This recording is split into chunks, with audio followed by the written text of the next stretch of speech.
Bonjour à tous, je m'appelle Hilal et vous connaissez peut-être l'animation récente K-Pop Demon Hunters, KDHUNT. Et dans ce film, on aperçoit des images inspirées de véritables trésors coréens. Aujourd'hui, je vais vous présenter 4 joyaux du patrimoine coréen. La voilà!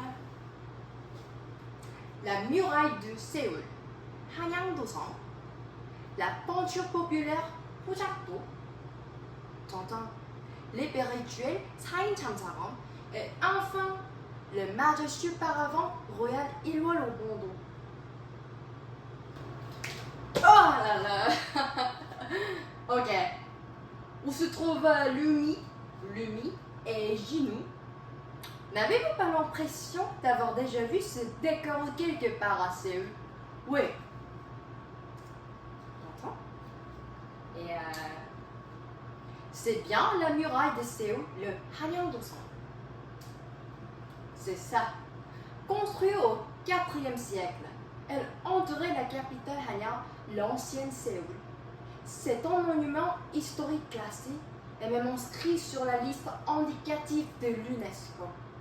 En marchant sur cette muraille, on voyage dans le temps, entre la modernité de Séoul et son passé millénaire. Voilà.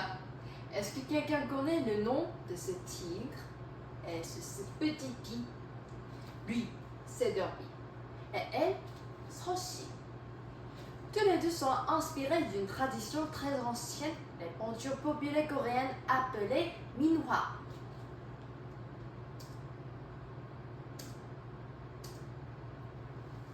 Hojakdo.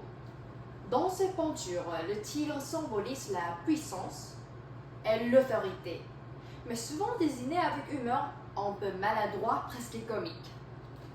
À côté, une petite Pi, messagère de bonnes nouvelles, regarde le tigre.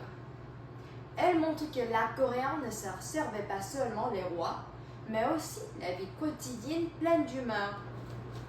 Wow. Dans le film K-Pop Demon Hunters, Lumi utilise une épée magique. Mais savez-vous qu'elle s'inspire d'une véritable arme rituelle coréenne? C'est le Saintamsagom. Le Saintamsagom, une épée en fer décorée d'inscriptions d'or et d'argent. Elle n'était pas destinée au combat, mais utilisée lors de cérémonies pour chasser les esprits maléfiques. Elle témoigne du raffinement de l'artisanat coréen. Voilà. Enfin, voici le Ilwal-Obondo, un paravent majestueux placé derrière le trône royal. Il représente le soleil, la lune et 100 montagnes. Le soleil, la lune, 1, 2, 3, 4, 5, 100 montagnes. Pour les rois de Joseon, ce décor n'était pas une simple peinture. Il symbolisait l'ordre cosmique, l'équilibre de l'univers et la dignité de la monarchie. Imaginez le roi siège devant ce tableau.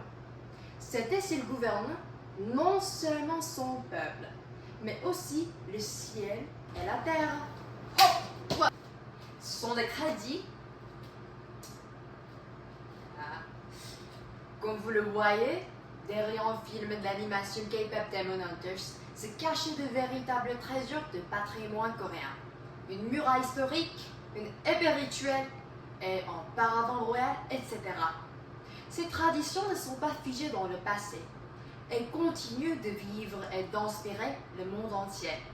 Voilà, c'est cela l'esprit vivant des traditions de la Corée. Dans ces traditions, merci beaucoup pour votre attention. Merci.